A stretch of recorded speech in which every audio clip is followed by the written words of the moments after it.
Miss হবে না আপনার পছন্দের টিভি শো। দেখুন জি5 অ্যাপে একদম ফ্রি। এত জোরে গাড়ি চালাচ্ছ কেন তুমি এখানে? হ্যাঁ, আরেকটু হলে তো অ্যাক্সিডেন্ট হয়ে যেত। সরি স্যার, ম্যাডাম যে ওভাবে সামনে এসে যাবে বুঝতে পারিনি। সরি, তুমি দেখতে পাচ্ছ না এটা পার্কিং জোন? এত জোরে কেউ গাড়ি চালায়? এই তোমার লাইসেন্স কোথায়? লাইসেন্স দাও। নীল, ঠিক আছে ঠিক আছে, ছেড়ে দাও না, আমার তো কিছু হয়নি। কেন কিছু হয়নি মানে? আরেকটু হলেই তো তোমার অ্যাক্সিডেন্ট হতো। দেখো এখানে সিসিটিভি আছে, আমি যদি কমপ্লেন করি না তোমার অবস্থা কিন্তু খারাপ হবে, আমি বলে দিলাম। নীল ছেড়ে দাও না, ছেড়ে দাও, আমার তো কিছু হয়নি। ঠিক আছে তো আমি হয়নি মানে আরেকটু হলে তো তোমার অ্যাক্সিডেন্ট হয়ে যেত। এত কেয়ারলেস ভাবে গাড়ি চালায় কি করে এরা? আচ্ছা না ঠিক আছে দাদা, আপনি চলে যান। Sorry madam. না ইটস ওকে, ঠিক আছে, উনি ভুল করেছেন, উনি সরিও বলেছেন, নিজের ভুলও স্বীকার করেছেন। ছেড়ে দাও না নীল, আপনি দাঁড়িয়েছেন কেন? আপনি যান। যান। চালাতে পারে না, উল্টো পাল্টা ভাবে গাড়ি চালাচ্ছে। নীল ডিয়ার ডিয়ার ডিয়ার, এরা একসঙ্গে? মেঘ তাহলে নীলের সঙ্গে দেখা করতে পার্কিং এ বেরিয়ে এসেছে।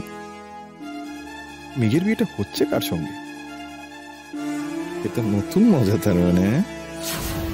নীলের সঙ্গে যদি আবার মেঘের বিয়ে হয়, সেখানে ময়ূরীকে লেলিয়ে দিলে আমার মনে হয় রিভেঞ্জ তো ময়ূরী নিয়ে নেবে। আমার তো এবারে কোনো এক্সট্রা এফর্ট দিতেই হবে না। গ্রেট।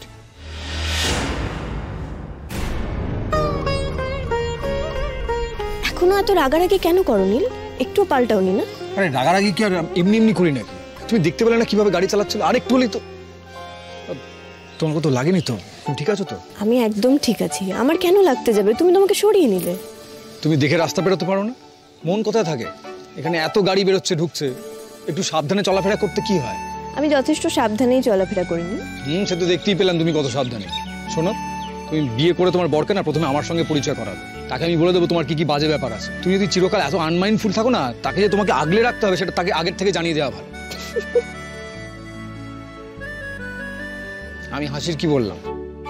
বাবা, এরকম আইডিয়া তোমার মাথাতেই আসে? হ্যাঁ, কি অসাধারণ একটা কথা বললে, যে একটা মানুষ বিয়ে করে তার বরকে নাকি এক্স বরের কাছে নিয়ে যাবে আর বলবে যে তুমি ওর থেকে আমার ভালো মন্দ সবকিছু শুনে নাও, আর সেও লক্ষ্মী ছেলের মতন আমার পাস্ট প্রেজেন্ট সবকিছু তোমার কাছ থেকে শুনে নেবে, আর আমার তখনকার বরকেও তুমি আমার এক্স বর করার একটা প্রিপারেশন নিয়ে ফেলবে, তাই তো?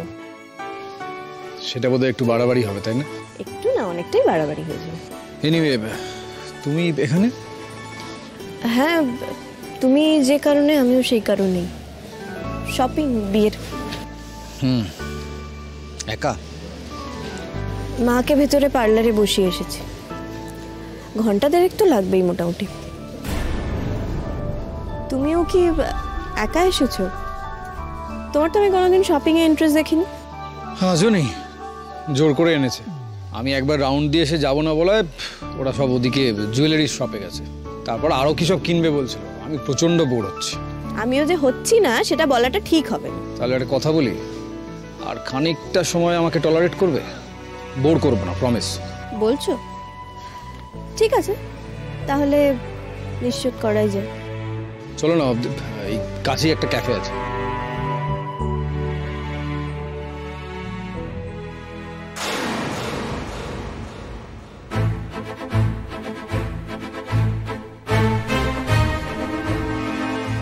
জি5 ডাউনলোড করুন আর সব এপিসোড দেখুন একদম ফ্রি।